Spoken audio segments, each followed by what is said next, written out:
You're about to enter the Atomic Voodoo Lounge, New Stanton's one and only surreal dive bar, bringing you beauty and magic and terahertz tragic. I'm Maxwell Vagus, writer, poet, musician, and author of the soon-to-be-published novel New Stanton. Descend with me into the static buzz of late-night radio, where words and music swirl through neon dreams and drift like cigarette smoke out over dried-up prehistoric seas. Welcome back, dedicated and discerning patrons, to the Atomic Voodoo Lounge. Tonight's episode is brought to you by Swill Cola and Diet Swill, a soda with a touch of class.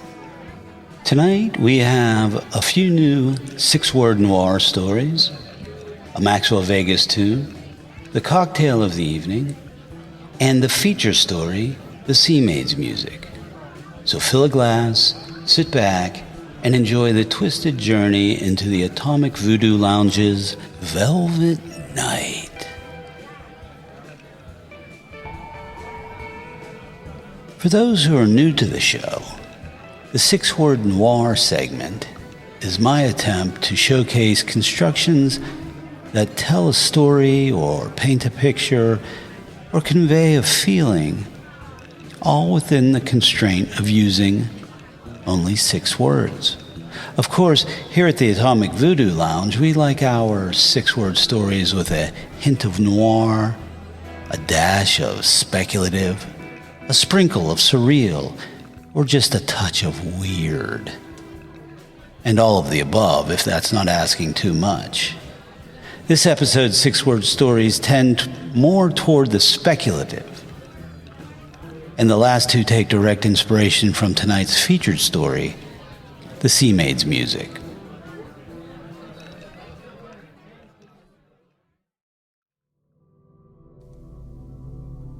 Twisted wormholes weave velvet night's wardrobe.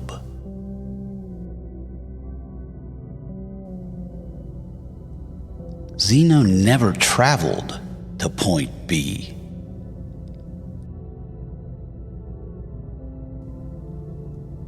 Sunday afternoons whispered radioactive Charybdis pools.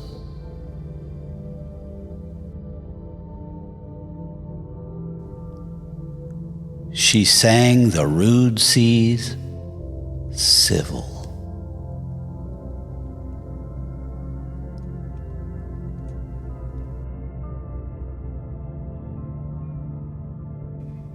Ah, civil. Can't we just be civil and love the sea? I'm sending out a Maxwell Vagus challenge to all my Substack subscribers.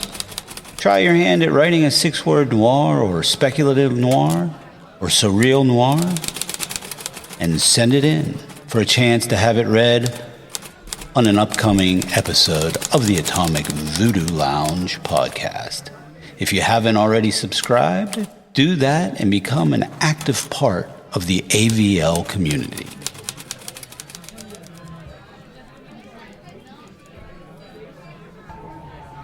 Once again, I'm Maxwell Vagus and... excuse me.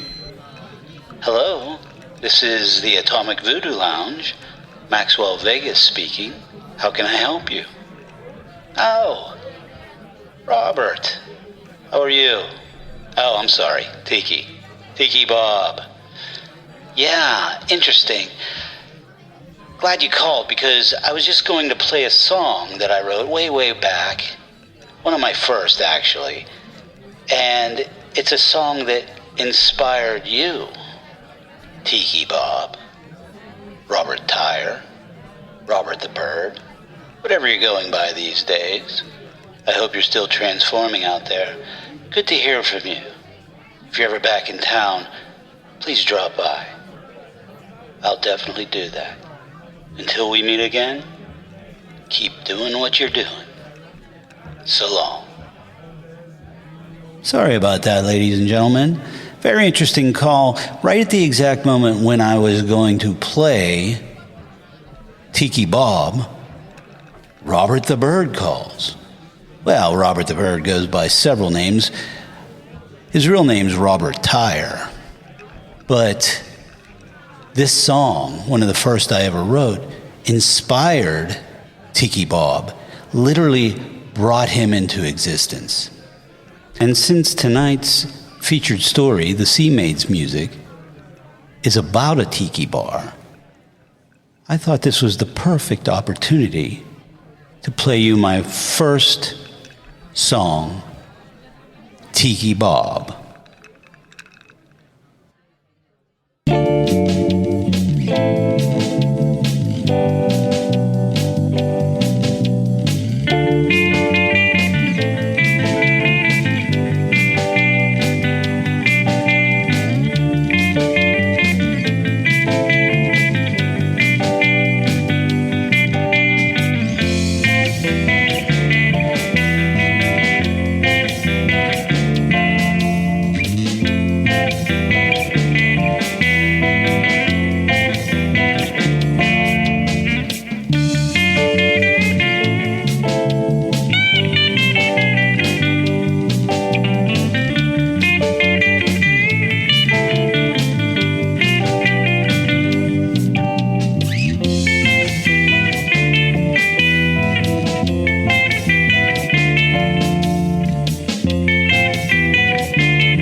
Ah, the sounds of Tiki Bob.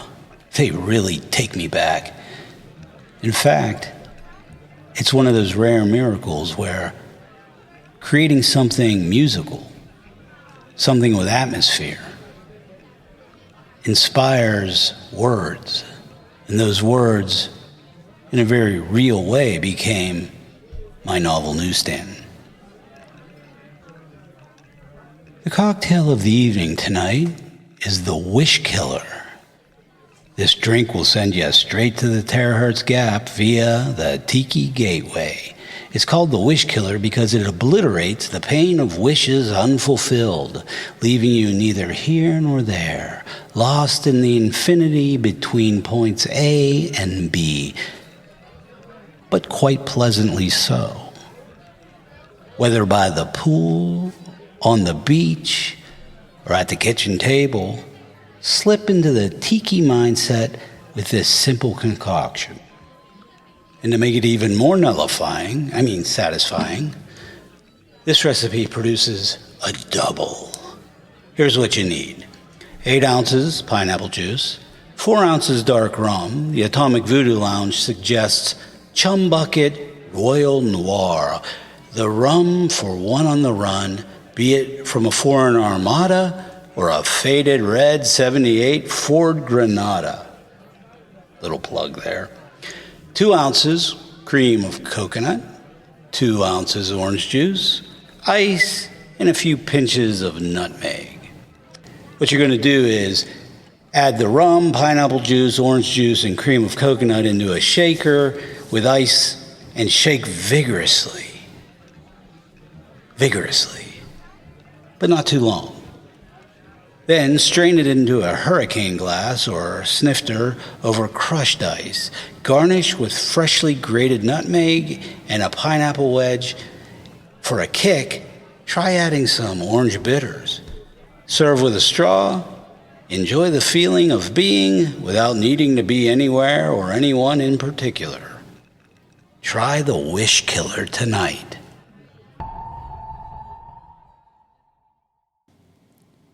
Tonight's featured story is brought to you by Swill Cola and the Saturn Snack Shack, located in the Outer Limits Arcade. Take a hint from our girl Dewey when she's done bombing the universe in the artificial night of the Outer Limits. She heads to the back and orders herself a swill and a slice at the Saturn Snack Shack, New Stanton's place for tempestuous electronic fun, tasty snacks, and that one and only Swill Cola. As the beeps, bops, and boops of the Outer Limits Arcade fade into the distance, here's a breadcrumb for you about tonight's featured story, The Sea Maid's Music by Maxwell Vagus. A version of it first appeared in Exotica Modern, issue 12. Exotica Modern is a quarterly publication showcasing the new tiki and lowbrow art and artists, exotic cocktails, custom culture, music, and more. The Sea Maid's music was inspired by my very own tiki bar and my grandfather, though he didn't speak anything like the character in the story. And he wasn't in the Navy. But he did give me bottles of Sundrop soda. I hope you enjoy the story, The Sea Maid's Music, as much as I enjoyed that soda, or at least the memory of it. The Sea Maid's Music by Maxwell Vagus. The dreadful noise of waters in mine ears, what sights of ugly death within mine eyne, grandfather whispered, his lips pressed to the black velvet painting hung behind his prized tiki bar.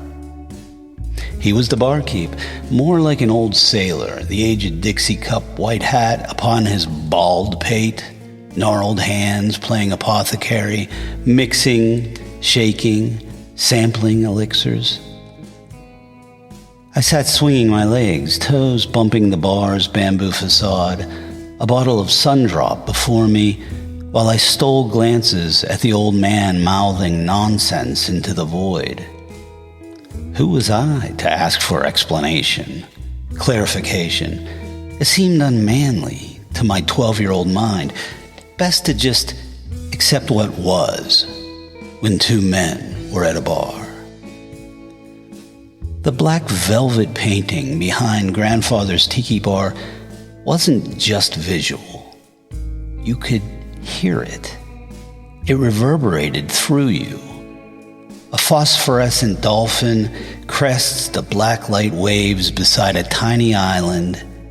Moonshine silvers the breaking surf. A singular palm waves green against the endless night. But you knew there was more. An abyss, a swelling, unseen Charybdis pool, tugging, pulling.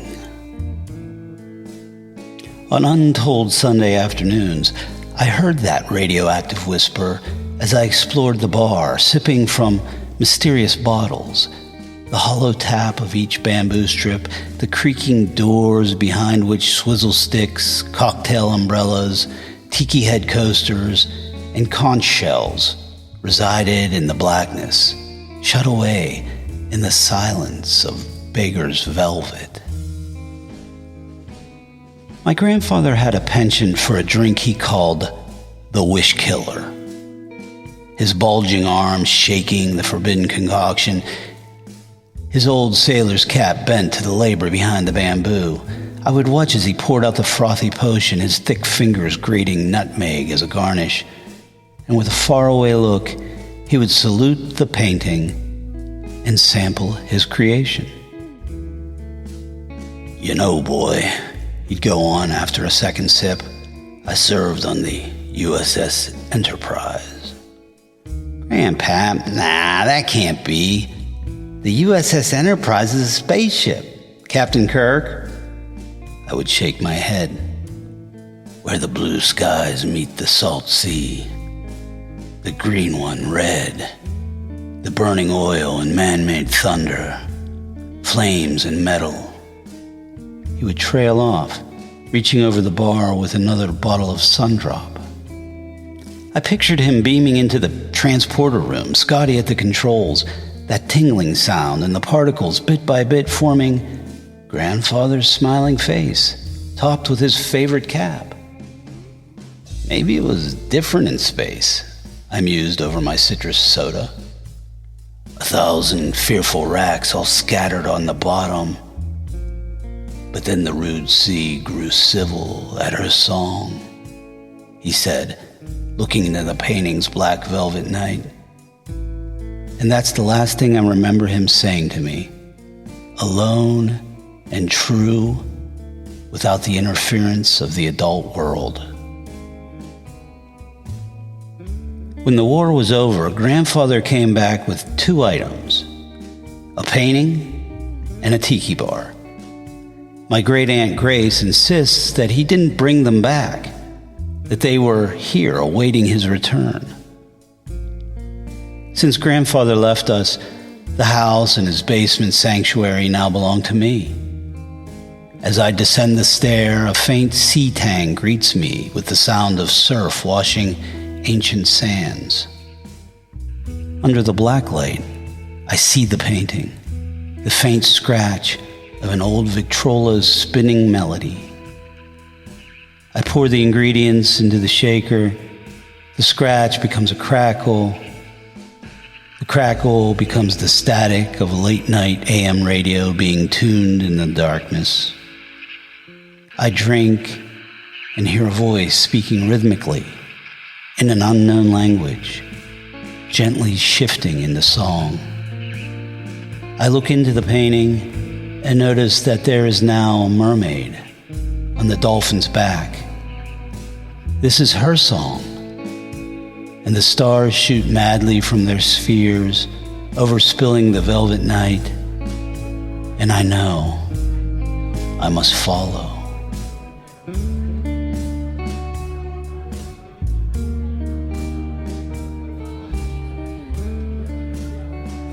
Who doesn't want to disappear into a black velvet painting? I know I do. Or maybe I have. My aunt used to have a painting. It was a black velvet painting of a conquistador. I always wondered what that conquistador's story was. I wondered about where he was standing, what was behind that black velvet. And for me, I've come to learn that was the best part, not knowing. So that black velvet has come to represent, at least for me, the dark curtain that hangs behind us all, that air of mystery and wonder and creation and fear.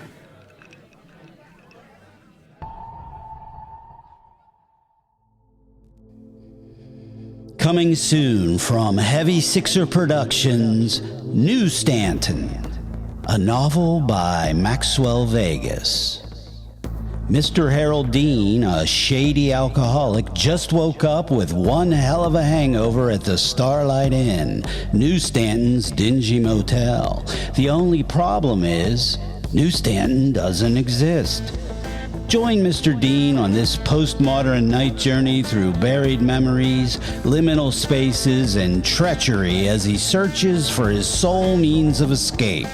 A blue 1964 Chevy Malibu. Will he be able to find his car before the evil Dr. Freytag does?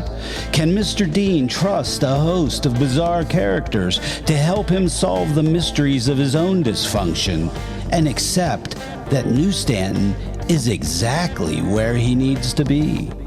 The answer to these questions and many more lies scattered across New Stanton, a town that sits on the edge of a dried-up prehistoric sea, a town that exists inside and down.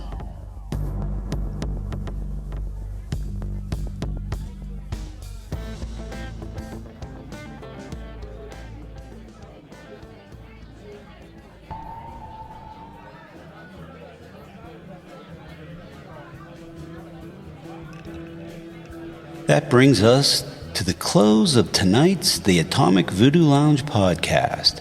Time to disappear into the black velvet night that surrounds us all. I'm Maxwell Vagus, and thank you for listening. Stay tuned for more Atomic Voodoo Lounge stories, music, poetry, and who knows what else. Our current schedule is one episode every other week or about twice a month for the time being. If you enjoyed this episode and you'd like to help support the podcast, please subscribe and spread the good word. And if you're interested in contributing or being a sponsor, drop me a line and we can discuss the particulars. And don't forget, our 6-word noir challenge is open to subscribers. Check out the Atomic Voodoo Lounge on Substack and subscribe. Find out more about Maxwell Vagus and Heavy Sixer Productions at HeavySixerProductions.com or MaxwellVegas.com. VAGUS. Shout out goes to our sponsors, Swill Cola and the Saturn Snack Shack, located in the Outer Limits Arcade. All words and music composed, read, and or performed by Maxwell Vagus, unless otherwise stated. All text, music, and performances copyright Heavy Sixer Productions, LLC 2025. Some sound effects used under Creative Commons license. And remember, no AI training. Keep your AI bots away from the Atomic Voodoo Lounge. Thank you and good night.